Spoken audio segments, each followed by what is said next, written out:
ఇది ఒక కట్న పిశాచికి సంబంధించిన కహాని.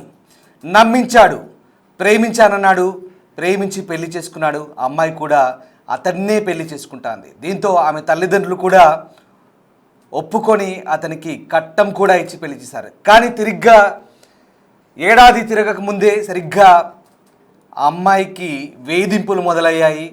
ఏడాది తిరగక ముందే అతి కిరాతకంగా ఒక మృగంలా మారి అమ్మాయిని హత్య చేశాడు. వికారాబాద్ జిల్లా తాండూరులో జరిగింది దారుణం. అనూషను భర్త కొట్టి చంపాడు. సీసీటీవీ విజువల్స్లో ఈ అసలు నిజం బయటపడింది. 9 నెలల కిందట అనూషతో పరమేష్కు పెళ్లి జరిగింది. ఇద్దరు ప్రేమించుకోవడంతో పెద్దల సమక్షంలో పెళ్లి కూడా జరిగింది. ఈ మధ్య కట్నం కోసం అనూషకు తీవ్ర హింసలు కూడా పెట్టాడు. కొట్టడంతో బాగా శరీరం కమిలిపోయింది. ఆసుపత్రిలో తీసుకెళ్లేందుకు తల్లిదండ్రులు ప్రయత్నించారు. తీసుకెళ్తుండగా పరమేష్ అడ్డుకున్నట్టుగా కూడా తెలుస్తుంది. తాను చూపిస్తానని ఆసుపత్రికి తీసుకెళ్లి పరమేష్ అక్కడి నుంచి పరారయ్యాడు. ఆ తర్వాత ఇంటికి తీసుకొచ్చిన తర్వాత విచక్షణారహితంగా దాడి చేశాడు. భారీ కర్రతో కొట్టడంతో అక్కడిక్కడే మృతి చెందింది. ఆసుపత్రికి తీసుకెళ్లి అక్కడి నుంచి మళ్ళీ పరారైనట్టుగా తెలుస్తుంది. అమానుష ఘటన ఇది. కట్నం కోసం ఒక రాక్షసులా ప్రవర్తించాడు ఆ విధవ. సరిగ్గా 8 నెలల క్రితం అమ్మాయిని ప్రేమించాలని నమ్మించి పెద్దల్ని ఎదిరించి మరీ పెళ్లి చేసుకున్నారు. కానీ నమ్మి వచ్చిన ఆడదాన్ని హింసించి ఆ భార్యను అతి కిరాతకంగా కొట్టి చంపాడు ఆ భర్త. అదిగో కొన్ని దృశ్యాలు మాత్రం మీకు చూపించగలుగుతున్న కొన్ని దృశ్యాలు డిస్టర్బింగ్ విజువల్స్. కొన్ని అమ్మాయిని భారీ కర్రతో రోకల్ బండ లాంటి ఒక కర్రతో కొట్టి చంపుతుంటే ఆ దృశ్యాలు నిజంగా ఒక రకంగా కలిచివేసే దృశ్యాలు, దిగ్భ్రాంతికర దృశ్యాలు. కొన్ని మీకు నిబంధనల మేరకు చూపించలేకపోతున్నాం. పరమేశ్ అనే ఈ దుర్మార్గుడు అనూషను వివాహం చేసుకున్న తర్వాత ఇంత దారుణంగా చిత్రహింసలు పెట్టాడు. సీసీటీవీకి సంబంధించిన దృశ్యాలు చూస్తున్నాం. అదిగో ఆ కర్రతోనే, రోకల్ బండ లాంటి ఆ కర్రతోనే అతి కిరాతకంగా కొట్టి చంపుతున్న దృశ్యాలు అవి. Disturbing content on big TV screen. అక్కడి నుంచి ఆ దుర్మార్గుడు ఆసుపత్రిలో అమ్మాయిని చూపించి పరారయ్యాడు. చాలా దుర్మార్గం. ఒక రాక్షసులా ఉన్మాదిలా వ్యవహరించిన ఈ దుర్మార్గుడికి సంబంధించిన దృశ్యాలు ఇవి. తాండూరు పట్టణంలోని సాయినగర్లో జరిగింది ఘటన. అనూష అనే అమ్మాయిని కట్నం కోసం విపరీతంగా అదనపు కట్నం కోసం వేధిస్తుంటే అమ్మాయి 8 నెలల పాటు భరించింది. అయినా పుట్టింటి వాళ్ళకి చెప్పుకోలేకపోయింది.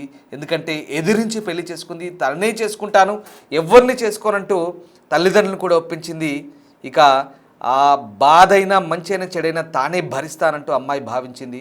పాపం అమ్మాయి ఈ ఉన్మాది, ఈ రాక్షసుడి చేతిలో ఏ రకంగా బలైందో ఒకసారి చూడొచ్చు. అంతమంది ఎదుటే ఆ కాలనీలో అమ్మాయిని రోడ్డు మీదే ఆరు బయట, ఇంటి బయట కొట్టి చంపుతుంటే చూడండి ఎంత దారుణంగా, ఎంత దుర్మార్గంగా. కట్నం కోసం ఈ దుర్మార్గుడికి అమ్మాయి తెచ్చే కట్నం, అమ్మాయి తెచ్చే డబ్బులపై అత్యాశ. ఒక మృగాడ్లా వ్యవహరించుండి రోడ్డుపై ఏది దొరికితే దాంతో అమ్మాయిని కొడుతున్నాడు, తంతున్నాడు, కొడుతున్నాడు. చాలా కలిచివేసే దృశ్యాలు.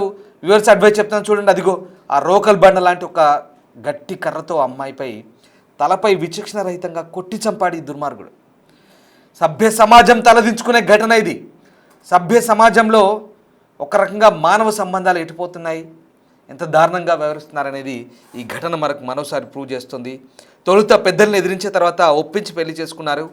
8 నెలలకి అదనపు కట్నం, బంగారం తీసుకురావాలంటూ భర్త, అత్త ఆ యువతిని శారీరకంగా, మానసికంగా వేధించారు. చివరికి తీవ్రంగా కొట్టడంతో ఆమె చనిపోయింది. తాండూరు టౌన్ పోలీసులు చెప్తున్న వివరాల ప్రకారం వికారాబాద్ జిల్లా తాండూరు మండలంలోని కరణ్కోటకు చెందిన అనూష, తాండూరు పట్టణంలోని సాయిపూర్కు చెందిన పరమేశ్ ఇద్దరు కూడా ప్రేమించుకున్నారు. 2 కుటుంబాల పెద్దలు తెలియడంతో అమ్మాయి తల్లిదండ్రులు తొలుత పెళ్లికి నిరాకరించారు. అయినప్పటికీ కూడా తననే వివాహం చేసుకుంటానంటూ అనూష చెప్పడంతో మొండికేయడంతో తల్లిదండ్రులు ఒప్పుకున్నారు. 3 తులాల బంగారం, 1,00,000 కట్నంగా ఇచ్చారు. 8 నెలల క్రితం సరిగ్గా పెళ్లి జరిపించారు. ఇటీవల అదనపు వరకట్నం కోసం మళ్ళీ ఈ మగాడు మృగాడ్లా మారాడు. అదిగో పెళ్లికి ముందు వీడు ప్రేమించాడు, ప్రేమిస్తే నమ్మి ఆ అమ్మాయి వీడి కోసం వచ్చింది. వస్తే చివరికి వాడి ప్రవర్తన చూడండి, ఒక దుర్మార్గుడిలా, ఒక ఉన్మాదిలా. చూడండి ఏది దొరికితే దాంతో కొట్టి విచక్షణారహితంగా అమ్మాయి చావుకు కారకుడు అయ్యాడంటే వీన్ని ఎలా శిక్షించాలో ఒక్కసారి మీరే చెప్పండి. వీనిపై ఎలాంటి చర్యలు తీసుకోవాలో మీరే చెప్పండి. ఆ దృశ్యాలు చూస్తుంటే మళ్ళీ వ్యూవర్స్ అడ్వైజ్ చేస్తున్నాం, ఇవి కలిచివేసే దృశ్యాలు. ఇలాంటి వార్తలను చూపించడం ద్వారా, ఇలాంటి నేర వార్తల గురించి చెప్పడం ద్వారా మిమ్మల్ని అప్రమత్తులు చేయడమే.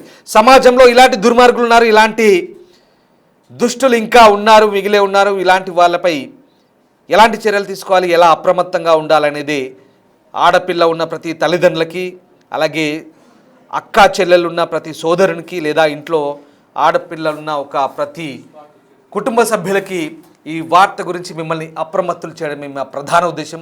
ఈ దృశ్యాలు మిమ్మల్ని కలిసివేయచ్చు, కానీ వ్యూవర్స్ అడ్వైస్ చెప్తున్నాం. ఒక్కసారి ఆ దృశ్యాలు చూద్దాం. అలాగే ఈ దాడి తర్వాత ఏం జరిగిందో అక్కడ పెద్దలు ఏమంటున్నారో చూద్దాం.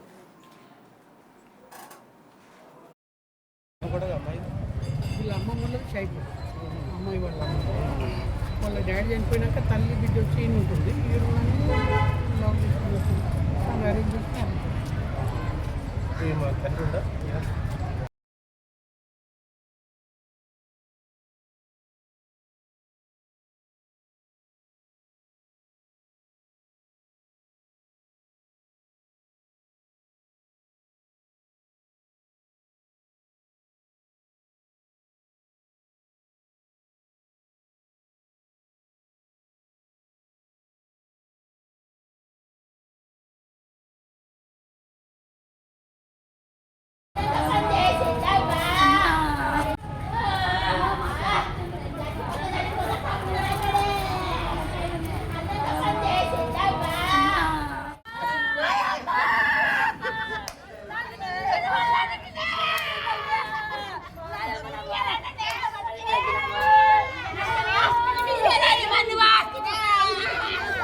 ఇంతకుముందు 2 రోజుల కింద ఏమైనా వెళ్ళిందండి. ఇలా బాగా కొట్టినాక మా ఇంటికి వచ్చిన తొలుకోవాలి అంటే వాళ్ళ మామని దొరికొచ్చి ఇక్కడ దిగిపోయాడు. హాస్పిటల్ దొరికిపోయినాం, చూపించినాం. మళ్ళీ ఈరోజు హాస్పిటల్ దొరికిపోతుంటే వాళ్ళ ఆయన వచ్చింది, వాళ్ళ భర్త వచ్చి రోడ్డు పైన వచ్చి మన అన్న పైన నేను చూసుకుంటాను, నేను దొరికిపోతాను హాస్పిటల్కి అని చెప్పిండు. తొలుకొని పోయి హాస్పిటల్ చూపించు మాకు తెలియదు. ఇంటికి పోయి దొరికిపోయిందంట. ఇంటికాడ ఏం చేసినా తెలియదు. తర్వాత మళ్ళీ ఇంటికాడ నుంచి సంపద హాస్పిటల్ తొలిపోయినాక మాకు ఫోన్ వస్తే మాడిపోయినాం. ఇక అక్కడికి చూస్తే ఇలా చచ్చిపోయి పరాడు అయిపోయినది. అంటే ఇంతకుముందు 2 రోజుల కింద ఏమైనా వెళ్ళిందండి. ఇలా బాగా కొట్టినాక మా ఇంటికి వచ్చిన తొలుకోవాలి అంటే వాళ్ళ మామని దొరికొచ్చి ఇక్కడ దిగిపోయాడు.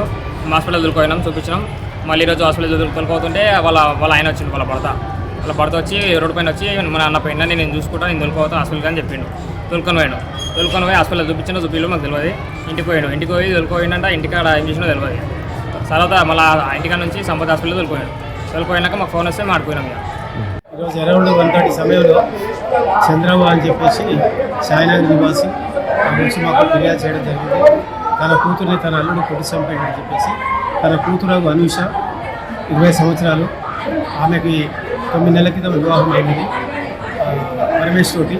వాళ్ళిద్దరు లవ్ చేసుకోవడం జరిగింది. తర్వాత పెద్దలు రాజీ కుదిర్చి దాన్ని అరేంజ్ మ్యారేజ్గా చేయడం జరిగింది. ఆ తర్వాత వాళ్ళు బాగానే ఉన్నారు. ఈ మధ్యకాలంలో అతను తీవ్రంగా ఆమె అమ్మాయిని వేధించడం జరిగింది. ఈ కట్టం కొరకు మరియు ఇతర విషయాల్లో ఆమెను వేధించడం జరిగింది.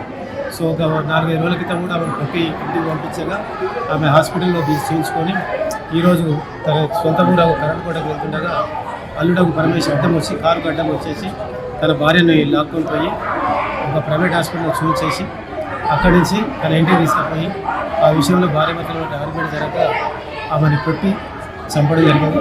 ఆమెను వెంటనే ఆమెను ప్రైవేట్ హాస్పిటల్ తీసుకొచ్చాక డాక్టర్ చనిపోయిందని చెప్పగానే వెంటనే ఆమెని ఈ తాండూరు ప్రభుత్వ ఆసుపత్రికి తీసుకొచ్చిన డాక్టర్ చనిపోయిందని నిర్ధారించింది. దాని కొని ఆ ఫిర్యాదు పైన మేము కేసు నమోదు చేసి దర్యాప్తు చేస్తాం. చూస్తున్నారుగా సీసీటీవీ దృశ్యాలు చాలా కిరాతకంగా ఒక మానవ మృగంలా మారి ఆ వ్యక్తి ఆమెపై దాడి చేస్తుంటే ఎంత దారుణంగా ఉందో. ఇటీవలి కాలంలో ఇట్లాంటి వరకట్న వేధింపుల కేసులు చాలా వరకు తగ్గినా కూడా కానీ ఈ వ్యవహారంతో మళ్ళీ ఇలాంటి కట్న పిశాచులు ఇంకా మిగిలే ఉన్నారు. సమాజంలో ఇలాంటి చీడ పురుగులు అమ్మాయిల్ని వేధిస్తున్నారు, కట్టుకున్న భార్యల్ని అతి కిరాతకంగా చంపుతున్నారనడానికి ఈ దృశ్యాలే మనకు ప్రత్యక్ష తార్కాణం. వీడికి కట్నం కావాలి. 8 నెలల క్రితం ఆ అమ్మాయి వెంటపడి ప్రేమించాను, నేను పెళ్లి చేసుకుంటానంటూ నమ్మిస్తే వీడిని తప్ప ఇంకెవరిని పెళ్లి చేసుకున్నట్టు తను కూడా తల్లిదండ్రులను ఎదిరించి వచ్చింది పాపం. కానీ మొండిగా భరిస్తూ వచ్చింది. ఇటీవలి కాలంలో గొడవలు జరుగుతున్నా పుట్టింటికి వెళ్ళినా మళ్ళీ నమ్మించి తీసుకొచ్చాడు. ఈ ఘటన జరిగే ముందు ఆమె సోదరుడితో కలిసి వెళ్ళింది, కానీ మధ్యలో మళ్ళీ తీసుకొచ్చాడు, నేను కాపురం చేసుకుంటానంటూ నమ్మించి తీసుకొచ్చాడు. వచ్చి రాగానే ఇంటి ఆరు బయట కూర్చోబెట్టి దాడి చేయడం ప్రారంభించాడు. అతి కిరాతకంగా వివరించాడు ఆ దుర్మార్గుడు. చేతికి ఏది దొరికితే దాంతో దాడి చేశాడు. అయినా ఇన్నాళ్ల పాటు 8 నెలల నుంచి ఇంత భౌతికంగా దాడి చేస్తున్నా వేధిస్తున్న అమ్మాయి కూడా ఎలా భరిస్తుందో నిజంగా ఆ దేవుడికే తెలియాలి. చివరికి వాడి చేతిలోనే చచ్చింది, వాడి చేతిలోనే చావు దెబ్బలు తిని పాపం మా అమ్మాయి అన్నీ భరించి అలా అమాయకంగా మూగదానిలా బలైపోయింది. ఎంత దారుణం చూడండి. అసలు అబల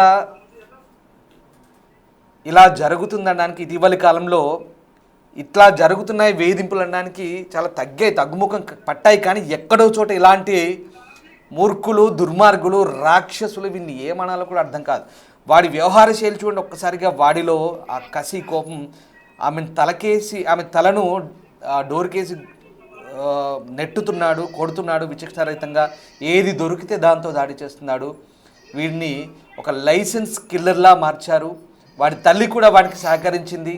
ఆ అమ్మాయి తరపు తల్లిదండ్రులు కూడా ఇక వాడితోనే ఉంటాను, వాడినే చేసుకుంటానని చెప్పింది కాబట్టి అప్పటి నుంచి కూడా వాళ్ళు కూడా సైలెంట్ అయిపోయారు. బహుశా గొడవలు అవుతున్నప్పుడు ఇంటికి వచ్చి మళ్ళీ సముదాయించి పంపారు, ఎందుకంటే వాడితోనే కాపురం చేయాలి కాబట్టి. కానీ వీడు నమ్మించి తీసుకొచ్చి ఇంత కిరాతకంగా అమ్మాయిని దుర్మార్గంగా హతమార్చారంటే ఈ ఘటన చూస్తుంటే నిజంగా ఆ దృశ్యాలు కలిసివేస్తున్నాయి. ఇలాంటి వార్తలు చెప్పడం ద్వారా మిమ్మల్ని అప్రమత్తం చేయడమే, ఈ దృశ్యాలు చూపించడం ద్వారా మిమ్మల్ని అప్రమత్తం చేయడమే మా ప్రధాన ఉద్దేశం.